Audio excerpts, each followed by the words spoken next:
بسم اللہ الرحمن الرحیم۔ السلام علیکم ورحمۃ اللہ وبرکاتہ۔ میں محمد اسامہ سرسری آپ کی خدمت میں حاضر ہوں۔ آپ دیکھ رہے ہیں اسامہ سرسری چینل۔ سلسلہ سوال و جواب نمبر 7 ہے، اور اس ویڈیو میں آپ کے کچھ سوالات کے جوابات دوں گا انشاءاللہ۔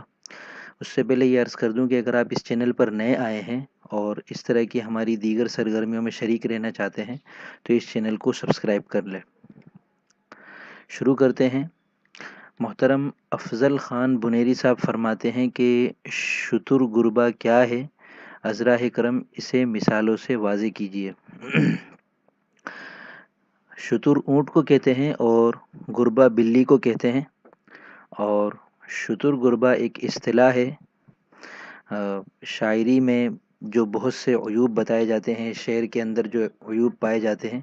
تو ان میں سے ایک بڑا عیب ہے شتر گربا۔ شتر گربا کہتے ہیں کہ دو الگ الگ چیزیں جو ایک دوسرے کے مناسب نہ ہوں اور ایک دوسرے کے خلاف ہوں، کسی قدر متضاد ہوں، ان کو ایک ساتھ جمع کر دینا۔ مثال کے طور پر ہم کسی سے مخاطب ہو کر جب اس کے لیے ایک صیغہ استعمال کرتے ہیں، آپ کا، جناب کا، تو اب ہمارے لیے یہ ضروری ہوتا ہے کہ ہم پوری گفتگو میں اس سے آپ کہہ کر ہی مخاطب ہوں۔ اگر ہم کسی سے کہتے ہیں کہ بھئی آپ کا نام کیا ہے، اور اس کے فوراً بعد ہم اگلے جملے میں کہتے ہیں اور سنا تیرا کیا حال ہے، تو یہ تیرا اور آپ کا جو ملاپ ہے یہ شتر گربا کہلاتا ہے۔ کہ اونٹ اور بلی میں جس طریقے سے بالکل واضح طور پر فرق ہے، اسی طرح آپ اور تو بہت الگ الگ چیزیں تھی، ان کو ہم نے ایک ہی بندے کے لیے استعمال کر لیا، یہ عیب ہے۔ ٹھیک ہے نا؟ تو اردو میں اس طرح کی جو خطاب کی ضمیریں ہیں وہ ہیں تو، تم اور آپ۔ اب اگر ہم کسی کو مخاطب کر رہے ہیں شعر میں، تو اگر ہم نے اس کے لیے تو کا استعمال کر لیا تو پھر اس کے لیے تو، تیرا، تیرے، تجھے یہی استعمال کرنا پڑے گا، اور اگر ہم نے اس کے لیے تم استعمال کیا ہے تو پھر تم، تمہارا، تمہاری، تمہارے، تمہیں، تم کو یہی استعمال کرنا پڑے گا۔ اسی طرح اگر ہم نے اس کے لیے آپ استعمال کیا ہے تو پھر اس کے لیے ہم تو یا تم استعمال نہیں کر سکتے۔ اسی طرح غائب کے لیے اس کی ضمیر ہے، اس اور اس۔ تو اگر ہم کہتے ہیں کہ اس نے مجھ سے کہا، اور پھر آگے ہم اس کے ساتھ یہ بھی کہتے ہیں کہ پھر ان سے میں نے یہ کہا، تو اب یہ اس اور ان کا جو ملاپ ہے یہ ٹھیک نہیں، یہ شتر گربا کا عیب ہے۔ اسی طرح معنوی لحاظ سے کوئی دو باتیں ایسی کر دینا جو دونوں ایک دوسرے کے بالکل الٹ ہو رہی ہوں، متضاد ہوں، تو اسے کہتے ہیں شتر گربا۔ جیسے کسی میں یہ کہوں کہ میں بہت زیادہ پریشان ہوں، اور پھر آگے اپنی کسی خوشی کا اظہار کروں، تو پریشان آدمی خوش کیسے ہو سکتا ہے؟ ٹھیک ہے نا؟ ایسے ہی میں شعر میں یہ کہوں کہ محبوب مجھ سے جدا ہے، اور اسی شعر میں یہ کہہ دوں کہ ہم ساتھ بیٹھے ہوئے ہیں اور بہت مزہ آ رہا ہے، بہت لطف آ رہا ہے، تو یہ شتر گربا ہوتا ہے، دو ایسی چیزوں کو آپس میں جمع کر دینا جو بالکل الگ الگ ہوں۔ سوال نمبر 2، محترم تیمور خورشید صاحب فرماتے ہیں السلام علیکم۔ جی وعلیکم السلام ورحمۃ اللہ وبرکاتہ۔ امید واثق ہے کہ آپ خیریت سے ہوں گے۔ جی اللہ کا کرم ہے، بالکل خیریت سے ہوں الحمدللہ۔ سوال: سر جی اخفائے الف پر روشنی ڈال دیجئے۔ جی، اخفائے الف یہ ہے کہ کسی لفظ یا جملے کے درمیان میں جب کوئی متحرک الف آ جائے، جسے ہم دوسرے لفظوں میں حمزہ بھی کہتے ہیں، الف پر زبر، زیر یا پیش اگر آ جائے، تو اس کا پھر قاعدہ یہ ہے کہ اگر اس سے پہلے والا حرف ساکن ہو تو ہم جب اسے پڑھتے ہیں تو پڑھتے وقت ہم اس میں اخفا کر سکتے ہیں، یعنی اس الف کو ہم گرا دیں اور اس کے اوپر جو زبر، زیر یا پیش کی حرکت تھی وہ اس سے پہلے والے ساکن کو دے دیں، تو وہ متحرک ہو جائے گا، اور پھر یوں اس کو ملا کر جو پڑھا جائے گا تو اس سے وہ لفظ مختصر ہو جائے گا، اور اس کا جو وزن شعری ہے عروضی لحاظ سے وہ تبدیل ہو جائے گا۔ شعراء اسے بکثرت استعمال کرتے ہیں۔ جیسے خود الف ایک لفظ ہے، الف، اس کے شروع میں دیکھیں، الف، الف لام اور فے سے مل کر بنا ہے نا الف۔ اب دیکھیں اخفائے الف، یہ لفظ الف، اگر ہم اس سے پہلے کوئی ایسا لفظ لاتے ہیں جس کا آخری حرف ساکن ہو اور حرف علت نہ ہو، یعنی واو یا الف یہ نہ ہو، جیسے اسی جملے کے اندر، اسی سوال کے اندر ایک لفظ ہے واثق۔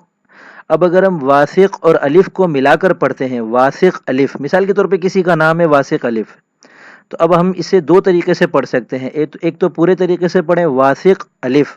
اور ایک یہ کہ الف کا جو شروع کا الف ہے وہ گرا دیں اور اس کے نیچے جو زیر تھی وہ ہم واسق کے قاف کو دے دیں، نہیں زیر نہیں ہے بلکہ زبر ہے، الف، ٹھیک ہے، تو وہ زبر ہم دے دیں قاف کو، اب ہم یوں پڑھیں گے ملا کر واسقہ لف، واسقہ لف، تو اسے اخفاء الف کہتے ہیں، ٹھیک ہے۔ اسی طرح اخفا جو لفظ ہے اس کے شروع میں بھی الف ہے اور اس کے نیچے زیر ہے، اب اگر اس اخفا سے پہلے کوئی لفظ ہو، مثلا سر لفظ ہے، سر اخفا، تو اب ہم اس کو ملا کر اگر پڑھیں اور اخفا کریں تو ہم یوں بھی کر سکتے ہیں کہ اخفا کا جو الف ہے وہ گرا دیں اور اس کی نیچے کی جو زیر ہے وہ پہلے والے لفظ جو سر ہے اس کی را کو ہم دے دیں، اب ہم اسے یوں پڑھیں گے سرخفا، سرخفا، ٹھیک ہے نا، تو اسے اخفاء الف کہتے ہیں، یہ بہت زیادہ اردو شاعری میں استعمال ہوتا ہے اور اس سے فائدہ یہ ہوتا ہے کہ ہم اپنی مطلب کا وزن حاصل کر سکتے ہیں شعر کو موزوں کرنے کے لیے، ٹھیک ہے۔ سوال نمبر 3 ہے، محترم جذبی صاحب فرماتے ہیں، عقیل جذبی صاحب، السلام علیکم۔ وعلیکم السلام ورحمۃ اللہ وبرکاتہ۔ آپ کے اس سلسلے سے مجھ ایسے طلباء کو بہت فائدہ ہو رہا ہے، مولا کریم استقامت نصیب فرمائے، آمین آمین۔ سر، شکست ناروا کے متعلق آپ کی ویڈیو دیکھی تھی اس دن، سر سوال یہ ہے کہ جو جوڑی دار بحور ہوتی ہیں، مثلا مفعول و مفاعیل، مفعول و مفاعیل، آپ نے بڑا اچھا نام دیا بھائی، جوڑی دار، اچھا لگا، ان کو صرف درمیان سے توڑنا ناروا ہے، یعنی دوسرے یا تیسرے رکن کو توڑنا یا کسی بھی رکن کو توڑنا عیب ہے؟ بھائی آپ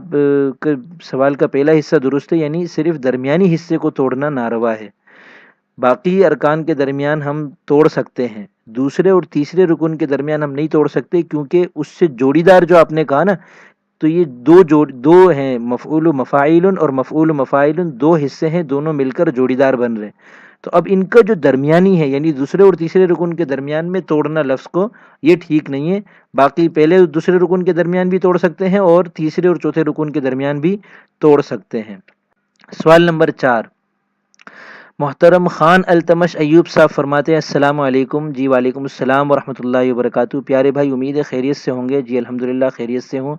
میرا سوال یہ ہے کہ کیا آزاد نظم میں بھی کسی بحر کے رکن میں ساکن بڑھا سکتے ہیں؟ جیسے اگر کسی آزاد نظم کو مفاعیل مفاعیل مفاعیل مفاعیل کے وزن پر لکھا گیا ہے تو کیا کسی بھی رکن میں ساکن بڑھا سکتے ہیں؟ اور اگر مرکب بحر ہو تو پھر کس طرح یہ ساکن بڑھایا جائے گا، صرف آخری رکن یا کسی اور رکن میں بھی؟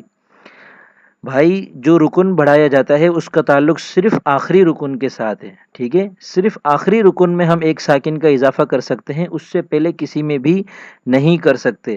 الا یہ کہ آزاد نظم میں ہم جو درمیان میں کوئی مفاعیل پر ہم بات کو ختم کرنا چاہ رہے ہیں اور وہاں سے آگے دوسری بات کو شروع کرنا چاہ رہے ہیں تو ہم وہاں ساکن کا اضافہ کر دیں، اور اس میں بہتر صورت یہ کہ پھر آگے والے مفاعیل کو ہم اگلی سطر میں لکھ لیں، تو ہوگا پھر یہاں بھی یہی کہ آخری ساکن میں اضافہ، آخری رکن میں ساکن کا اضافہ ہوا ہوگا۔ امید ہے آپ کے سوالات کے جوابات تشفی بخش ہوں گے، اور اللہ کرے کہ یہ ویڈیو آپ کے لیے کارآمد ہو، اور میرے لیے خوب دعاؤں کی درخواست ہے۔ آج کل کچھ مسائل ہیں، کچھ